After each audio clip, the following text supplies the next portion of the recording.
Welcome back to the channel. So इस series के episode number 2 में हम ये देखने वाले हैं कि किस तरह हम जावास्क्रिप्ट का पहला प्रोग्राम रन करेंगे, किस तरह उसको राइट करेंगे। तो इसके लिए सबसे पहले आप ब्राउज़र्स में आ जाइए और आपको गूगल के अंदर लिखना होगा VS कोड। ये एक एडिटर है जो हमें मदद करेगा जावास्क्रिप्ट को रन करने के लिए। अब यहाँ पे इसके डाउनलोड के लिंक पे क्लिक कीजिए। यहाँ पे आपको ये डाउनलोड VS कोड का आएगा। यहाँ पे ऑप्शन विंडोज़ के लिए इसको डाउनलोड कर लीजिएगा। अब मैंने एक फोल्डर बना रखा है अपने पास, इसको मैं यहाँ पे VS कोड के अंदर ओपन कर लेता हूँ।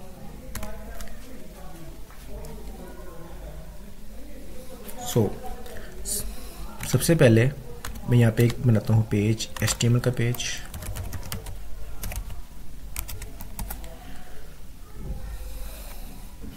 ये HTML के पेज हमारा एक डमी वेब पेज होगा।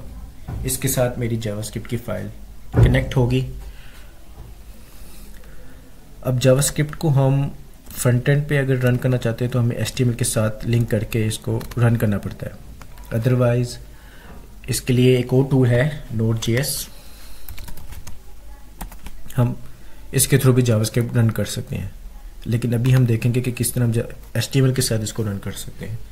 तो इसके लिए मैं यहाँ पे डमी सा डॉक्यूमेंट बना लूँगा इसका, और यहाँ पे जावास्क्रिप्ट की फाइल को कनेक्ट करने के लिए मुझे यूज़ करना होगा स्क्रिप्ट का टैग। इसके साथ मुझे यहाँ पे सोर्स एट्रीब्यूट पास करना होगा और मुझे बताना होगा कि मैं कौन सी जावास्क्रिप्ट की फाइल को लिंक करना है। यहाँ पे मैं एक फाइल बना लूँगा जावास्क्रिप्ट की। ये ज़हन में रखिएगा .js एक्सटेंशन है तो जावास्क्रिप्ट की फाइल है, .html है तो ये HTML वेब पेज की फाइल है। अब इसका सबसे पहले स्मॉल प्रोग्राम लिखते हैं, वो होगा console.log और यहाँ पे मैं प्रिंट कराऊंगा हेलो वर्ल्ड।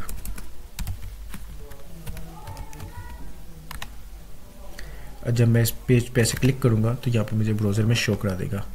अब हमने चेक करना है कि क्या ये हेलो वर्ड प्रिंट हुआ है हमारे ब्राउज़र्स के अंदर कि नहीं। तो इसके लिए आप राइट क्लिक कीजिए, इंस्पेक्ट पे ओपन कीजिए, या आप F12 दबा के भी कंसोल देख सकते हैं। ये कंसोल के अंदर हमारा हेलो वर्ड प्रिंट हो गया है। अब यहाँ पे मैंने इसको ये बताया है कि कंसोल पे हेलो वर्ड प्रिंट कर लीजिए। ये सबसे स्मॉल प्रोग्राम है जावास्क्रिप्ट का। अब ये कंसोल के ऊपर हेलो वर्ड इसने प्रिंट कर दिया है। अब ना कि सिर्फ इसको मैं हेलो वर्ड प्रिंट करा सकता हूँ, मैं इसके अंदर कोई नंबर भी प्रिंट करा सकता हूँ। इसके अंदर मैं कोई ऑपरेशंस भी करा सकता हूँ, लाइक दिस 2 + 2 = 4। इसमें मैं डिवाइड का भी ऑपरेशंस करा सकता हूँ। और जबकि यहाँ पे भी मैं अगर console.log लिख के कोई भी वैल्यू प्रिंट कराना चाहूँ तो वो भी यहाँ पे हो सकती है। अब मैं अपना सारा का सारा प्रोग्राम कंसोल के अंदर नहीं लिख सकता, क्योंकि कंसोल का मकसद है डिबगिंग के लिए। डिबगिंग यानी कि फ़र्ज़ कर लें कि जब भी हम प्रोग्राम लिखते हैं और अगर हमें चेक करना है कि क्या वो वैल्यू हमारे पास सही आ रही है कि नहीं आ रही, जिस तरह की हम एक्सपेक्ट कर रहे हैं कि उस तरह की आ रही है कि नहीं आ रही, उसके लिए हम यहाँ पे कंसोल लगाते हैं और कंसोल के अंदर वो वैल्यू प्रिंट कराते हैं, ताकि मैं वो बता सके कि हम जिस तरह की एक्सपेक्टेशन लगा रहे हैं कि ये वैल्यू इस तरह की आनी चाहिए, क्या वो उस तरह की आ रही है कि नहीं आ रही। तो कंसोल इस पर्पसेस के लिए, यानी कि कंसोल मोस्टली यूज़ होता है डिबगिंग पर्पसेस के लिए। डिबगिंग पर्पसेस आप इस तरह कर लें कि एरर्स चेक करने के लिए, उसको हमने एरर्स को रिजॉल्व करना है उसके लिए। अब मोस्टली देखते हैं कि जब भी हम वेब ब्राउज़र ओपन करते हैं कोई ना कोई डेटा हमें वो शो करा रहा होता है। अब वो कहीं ना कहीं ये डेटा कंटेन कर रहा होता है। अब इसी तरह जावास्क्रिप्ट में डेटा कंटेन करने के लिए हमारे पास होते हैं वेरिएबल्स। ये वेरिएबल्स आप हर लैंग्वेज के फंडामेंटल होता है, जावास्क्रिप्ट में भी ये चीज़ है। So variables are those who contents values और डेटा। Also, variables are those whose values can be changed.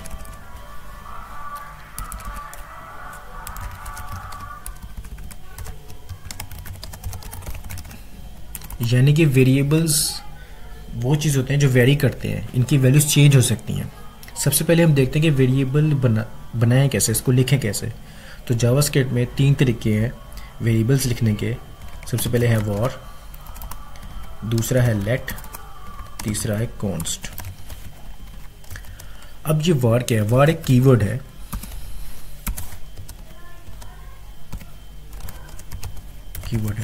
इसी तरह let और const भी एक कीवर्ड है। कीवर्ड हर लैंग्वेज में कोई ना कोई कीवर्ड रिजर्व्ड होता है। अब ये जो रिजर्व वर्ड्स होते हैं ये स्पेसिफिकली ब्राउज़र्स को या प्रोग्राम को बता रहे होते हैं कि ये क्या चीज़ है। यानी कि अगर var है तो वो बताएगा कि ये वेरिएबल है, इसे हम वेरिएबल बनाने जा रहे हैं। अगर हम फंक्शन है तो उसके लिए हम लिखते हैं फंक्शंस, तो उसको पता चल जाता है कि यहाँ पे फंक्शंस बनाया जा रहा है। अब ये जो रिजर्व वर्ड होते हैं ना, ये हम प्रोग्राम में जिस तरह कि वेरिएबल है तो var यूज़ कर लेंगे, फंक्शन है तो फंक्शन यूज़ कर लेंगे। अब इसको हम दूसरी चीज़ों के लिए इस्तेमाल नहीं कर सकते। चीज़ों से इस्तेमाल से मुराद ये है कि सपोज मैंने यहाँ पे var कीवर्ड लगाया है, अब मैं यहाँ पे वेरिएबल बनाना चाह रहा हूँ, तो मैं वेरिएबल का नाम भी var नहीं रख सकता ऐसे, ठीक है। जहाँ पे लिखा आ रहा है var is not as a variable declaration name, ठीक है। इसी तरह मैं var को वेरिएबल के नाम के तौर पे इस्तेमाल नहीं कर सकता, var को फंक्शन के नाम के तौर पे इस्तेमाल नहीं कर सकता ऐसे। var is a reserved word that cannot be used here। तो इस तरह के कुछ बहुत से रिजर्व वर्ड्स हैं, जैसे कि let हो गया, const हो गया, if हो गया, function हो गया, class हो गई। ये रिजर्व वर्ड्स होते हैं, इनको हम वेरिएबल के नाम के तौर पे, फंक्शन के नाम के तौर पे, क्लास के नाम के तौर पे हम इसको इस्तेमाल नहीं कर सकते। वेरिएबल्स बनाने का तरीका ये है कि सबसे पहले हम लिखें कीवर्ड, वेरिएबल का कीवर्ड। उसके बाद हम लिखेंगे जो भी वेरिएबल का नाम होगा, और इसी को हम वेरिएबल डिक्लेरेशन भी कहते हैं। यानी कि मैं यहाँ पे लिख देता हूँ सपोज a, तो ये वेरिएबल डिक्लेयर हो गया है। ये है वेरिएबल कीवर्ड, ये है वेरिएबल का नाम। अब जबकि ये मैंने ये बता तो दिया कि ये वेरिएबल है, लेकिन अभी इसके अंदर क्या चीज़ कंटेन कर रहा है वो नहीं डिफाइन की मैंने। तो वो इस तरह होता है कि वहाँ पे मैं लिखूँगा आगे, जबकि ये डिफाइन हो गया। दूसरा स्टेप होगा इसका वेरिएबल इनिशियलाइजेशन। इसमें क्या होगा कि मैं उसको बताऊँगा कि ये वैल्यू कंटेन कर रहा है वेरिएबल लाइक a, और ये कंटेन कर रहा है एक नंबर को। अब मैथ्स में ये निशान तो यूज़ होगा इक्वल के लिए, लेकिन जावास्क्रिप्ट या प्रोग्रामिंग लैंग्वेजेस के अंदर ये जो साइन है वो यूज़ होता है असाइनमेंट के लिए। असाइनमेंट यानी कि ये जो वैल्यू है ये इसके अंदर असाइन कर दी जाए, ए के अंदर असाइन कर दी जाए। आप वेरिएबल्स को इस तरह कंसीडर कर सकते हैं एक बकेट के तौर पे। एक बकेट है जिसके ऊपर एक लेबल लगाया हुआ है ए का, और उसके अंदर वैल्यू और बकेट कंटेन कर रहा है 2 को। तो ये 2 अंदर चला जाएगा ए के, ये असाइन कर दिया गया है ए को। अब ये जो फर्स्ट मैंने ऊपर लिखा है ये है वेरिएबल डिक्लेरेशन का स्टेप, ये नीचे वाला है वेरिएबल इनिशियलाइजेशन का स्टेप कि ये वैल्यू अब कंटेन कर रहा है। इसी दोनों को हम सिंगल लाइन में भी लिख सकते हैं कुछ इस तरह, ये दोनों एक ही चीज़ें हैं। अब जबकि मैंने ये वेरिएबल यहाँ पे डिफाइन कर दिया है तो इसकी वैल्यू मैं यहाँ पे अब प्रिंट भी करा सकता हूँ। सो यहाँ पे मैं लिख देता हूँ a, और साथ में लिख देता हूँ कि ये a की वैल्यू मुझे प्रिंट करके दिखा दे। सो यहाँ पे मैं ये देखिए a के साथ 2 आ गया है। अब जैसे कि मैंने बताया कि वेरिएबल्स तो वो हैं जिनकी वैल्यू हम चेंज कर सकते हैं। यानी कि अगर मैं यहाँ पे बाद में a को 10 कर देता हूँ और यहाँ पे मैं दोबारा a को प्रिंट कराता हूँ, सेकेंड टाइम प्रिंट करा रहा हूँ, और ये देखिए 10, यानी कि अब इसकी वैल्यू हो गई है 10। सो वेरिएबल्स वो होते हैं जो डेटा हमारा कंटेन कर रहे होते हैं, और ये इनकी वैल्यूज चेंज भी हो सकती हैं। अब जबकि मैंने आपको यहाँ पे ये बताया कि ये वेरिएबल डिक्लेरेशन है और इनिशियलाइजेशन है, फ़र्ज़ कर लें कि मैंने यहाँ पे इसको इनिशियलाइज नहीं किया, इसके अंदर कोई भी वैल्यू नहीं डाली, और यहाँ पे मैं इसको कंसोल करा लेता हूँ, तो ये क्या रिजल्ट देगा? तो ये रिजल्ट देगा अनडिफाइंड का, यानी कि मैंने इनिशियलाइज भी नहीं कराया इसको, और सिंपल मैंने इसको बस यहाँ पे डिक्लेयर कराया है। तो ये बताएगा कि अनडिफाइंड है, कि यहाँ पे इसकी कोई वैल्यू ये कंटेन नहीं कर रहा। तो ये भी एक इंटरव्यू क्वेश्चन बन सकता है। ये एक बेसिक कंसेप्ट है इसका कि अगर हमने उसके अंदर कोई इनिशियलाइज नहीं की वैल्यू, डिफाइन नहीं की वैल्यू, और अगर उसको हम ऐसे ही कंसोल करा लेंगे तो वो बताएगा हमें कि ये अनडिफाइंड है, इसकी कोई वैल्यू नहीं है। वो वैल्यू कैसे आएगी? जब हम इसको इस तरह साथ ही इनिशियलाइज करा देंगे, अब वो बताएगा कि इसकी वैल्यू 10 है। तो ये var कीवर्ड से यूज़ करके हम वेरिएबल बनाते हैं। दूसरा तरीका था let के साथ। सो let में भी वही प्रोसीजर है, let भी आगे हम लिख देंगे 5 और कंसोल करा देंगे।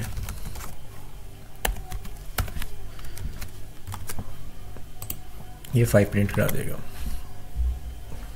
और थर्ड कॉन्स्ट, अगर हमने मैथ्स में देखा हो तो कॉन्स्ट वो चीज़ होती है जिसकी वैल्यू चेंज नहीं हो सकती। सो कॉन्स्ट सपोज कर लें पाई की वैल्यू है। अब कॉन्स्ट और बाकी वेरिएबल्स में फ़र्क ये है कि जैसे कि बाकी वेरिएबल्स को हम डिक्लेयर अलग से करा सकते हैं, यानी कि इस तरह हम करा सकते हैं, और इसको इनिशियलाइज हम बाद में करा सकते हैं। लेकिन कॉन्स्ट में ऐसा नहीं है। कॉन्स्ट में हमें डिक्लेयर भी कराना पड़ेगा और साथ में हमें उसको इनिशियलाइज भी, उसके अंदर वैल्यूज़ भी साथ में हमें पास करनी पड़ेंगी, अदरवाइज़ वो एरर देगा। यानी कि अगर मैं यहाँ पे पाई को यूज़ करता हूँ, कंसोल कराता हूँ, तो ये हमें एक एरर देगा कॉन्स्ट कि इनिशियलाइजेशन है ही नहीं, उसकी इनिशियलाइजेशन साथ करनी ही पड़ेगी हमें, उसके अंदर वैल्यू डिफाइन साथ करनी ही पड़ेगी हमें। तो ये फिर वैल्यू बताएगा 20। अब आप पूछेंगे ये क्वेश्चन कि var भी यूज़ कर रहे हैं, let भी यूज़ कर रहे हैं, कॉन्स्ट चलो उस चीज़ के लिए कोई ऐसी वैल्यू जो हमारे पास कॉन्स्ट है जो चेंज नहीं हो सकती, तो वो मेक सेंस करता है। लेकिन var और let इसका क्या मकसद हो गया? हम var क्यों नहीं यूज़ कर सकते हैं या सिंपल let क्यों नहीं यूज़ कर लेते? अब var जो है वो है ग्लोबल स्कोप के लिए यूज़ होता है। अब इसके साथ एक होता है लोकल स्कोप भी। ग्लोबल स्कोप और लोकल स्कोप को तो हम बाद में देखेंगे, लेकिन var एक्चुअली में सबसे पहले ओल्ड वर्जन या आप कह लें सबसे पहले जब जावास्क्रिप्ट आई थी तो 2015 तक var कीवर्ड को ही यूज़ करके वेरिएबल्स बनाए जाते थे, यानी कि ग्लोबल लेवल है। ये ग्लोबल या मीन्स कि यहाँ पे आप ऊपर डिफाइन कर लें अपने पास, और जितने भी फंक्शन इसके अंदर होंगे वो सब उसको एक्सेस कर सकते थे। यानी कि var की वैल्यू को भी फंक्शन जो है वो एक्सेस कर लेता था, उसको यूज़ कर लेता था। लेकिन इसका एक नुकसान था। अगर सपोज कर लें, यहाँ पर मैं एग्जांपल राइट डाउन करता हूँ, एक var हम डाल लेते हैं वैल्यू के नाम से जिसकी वैल्यू है 20, और दो फंक्शंस हैं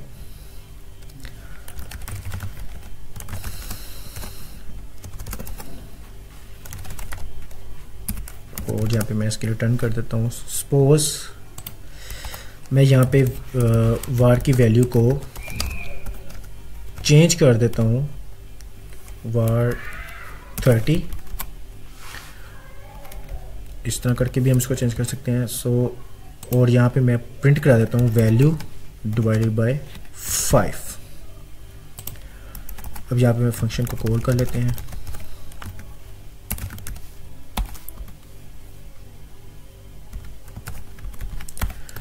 तो आप बताइए कि इसका रिजल्ट क्या निकलेगा? वैल्यू तो 20 है यहाँ पे, पर यहाँ पे मैंने क्या कर दिया, इसी वैल्यू को मैंने चेंज भी कर दिया। अब यहाँ पे रिजल्ट क्या निकलेगा इसका? 6 क्यों? कि ये 30 यहाँ पे आएगा। यानी कि फंक्शन के अंदर अगर मैंने कोई और वेरिएबल डिफाइन करना हो और अगर हमारा नेम भी सेम बन जाए, और इससे क्या होगा कि वैल्यू चेंज हो जाएगी। इससे क्या होगा, ग्लोबल की जो वैल्यू है उसको अफेक्ट कर देगी और ग्लोबल की वैल्यू चेंज कर देगा। तो यहाँ पे वो फिर एक नया वेरिएबल आया था लेट का। अगर मैं यहाँ पे डिफाइन कर दूँ लेट वैल्यू, और यहाँ पे मैं डिफाइन करूँ इसको इसके साथ, और यहाँ पे मैं दोबारा प्रिंट करा लेता हूँ वैल्यू जो कि ग्लोबल लेवल पे है। तो यहाँ पे हम नोटिस कीजिएगा ये 35 से डिवाइड हुआ है तो बना है 6, ये 20। यहाँ पे मैं दिखाता हूँ वैल्यू ऑफ ग्लोबल वेरिएबल, और वो 20 ही रहा है। ये 6 आया है इसका और ये रहा 20, यानी कि इसने अब ग्लोबल लेवल पे जो वेरिएबल था उसको चेंज नहीं किया। तो ये डिसएडवांटेज है वार को यूज़ करने का कि ग्लोबल जो है ना वो चेंज हो जाते हैं। अगर हमने किसी फंक्शंस में हमने कोई कैलकुलेशंस कर रहे हैं तो वो ग्लोबल के वैल्यू चेंज कर देगा, और अगर वही ग्लोबल का वेरिएबल हम उसकी वैल्यू किसी और जगह भी इस्तेमाल करें तो वो भी चेंज हो जाएगी। तो ग्लोबल लेवल जो वार वेरिएबल है इसको कम यूज़ किया जाए, और गुड प्रैक्टिस नहीं है इसको यूज़ करना। तो इसी वजह से लेट को इंट्रोड्यूस कराया गया था, और लेट का इस्तेमाल इसलिए किया जाता था ताकि हम ग्लोबल वेरिएबल अगर हमने बनाया है तो उसके वैल्यू को कोई इफेक्ट ना हो। अब इसमें एक और चीज़ है वार को, जैसे कि अगर मैं वार वैल्यू था तो मैं इसको यहाँ पे एक बार डिक्लेयर तो करा दिया है मैंने इसको, लेकिन मैं इसको दोबारा ऐसे भी लिख सकता हूँ 40 के साथ भी, री डिक्लेयर द वेरिएबल। ठीक है, ये दोबारा मैंने री डिक्लेयर भी करा दिया और री इनिशलाइज भी करा दिया। तो यहाँ पे आप देखिएगा 40 है, लेकिन लेट के केस में ऐसे नहीं होता। अगर मैं लेट के केस में इस तरह करता हूँ तो ये मुझे एरर देगा कि जो लोकल स्कोप पे ये जो लेट वेरिएबल है ये री डिक्लेयर नहीं हो सकता। ठीक है, इसको हम ऐसे लिख सकते हैं। ठीक है, इसको दोबारा री इनिशलाइज करा सकते हैं, लेकिन री डिक्लेयर दोबारा से नहीं करा सकते, वहाँ पे एरर थ्रो कर देगा। ठीक है, अब यहाँ पे ये भी एक इंटरव्यू क्वेश्चन बन सकता है। यहाँ पे हमने एक इंटरव्यू क्वेश्चन ये भी देख लिया कि अनडिफाइन का एरर क्यों आता है, कॉन्स्ट का एरर क्यों आएगा, क्योंकि हमने साथ ही उसको इनिशलाइज करवाना है। और वार वेरिएबल का क्या डिसएडवांटेज है कि अगर हम उसको फंक्शंस के अंदर यूज़ कर लें तो वो उसकी वैल्यू चेंज कर देगा। और लेट हमारा यहाँ पे इस्तेमाल बन सकता है लेट का, कि हम उसको हम लोकल स्कोप के लिए, अब ग्लोबल स्कोप और लोकल स्कोप जो अलग कंसेप्ट है, इसको अलग मैं आपको बताऊंगा ये क्या चीज़ है। लेकिन अभी के लिए यहाँ पे ये ज़रूरी है कि हमारे लिए ये अंडरस्टैंडिंग करना ज़रूरी है कि वेरिएबल्स क्या होते हैं, कितने टाइप्स हैं, कितने तरीके से हम वेरिएबल्स को बना सकते हैं, लिख सकते हैं, क्या क्या इसके इस्तेमाल हैं, किस चीज़ को हम दोबारा इनिशलाइज करा सकते हैं, किस चीज़ को हम दोबारा री डिक्लेयर नहीं करा सकते हैं। तो ये सारे इंटरव्यू क्वेश्चंस हैं, इसको रिवाइज़ कीजिए, इसको अंडरस्टैंड कीजिए। और इस वीडियो के लिए इतना ही। नेक्स्ट वीडियो में हमने ये तो देख लिया कि वेरिएबल डेटा कंटेन कर रहा है, लेकिन अभी ये नहीं बताया कि किस तरह का और ये डेटा कंटेन कर सकता है। तो नेक्स्ट वीडियो के हम जो है वो डेटा टाइप्स अंडरस्टैंड करेंगे कि किस तरह का डेटा वेरिएबल्स किस तरह का डेटा कंटेन कर सकता है।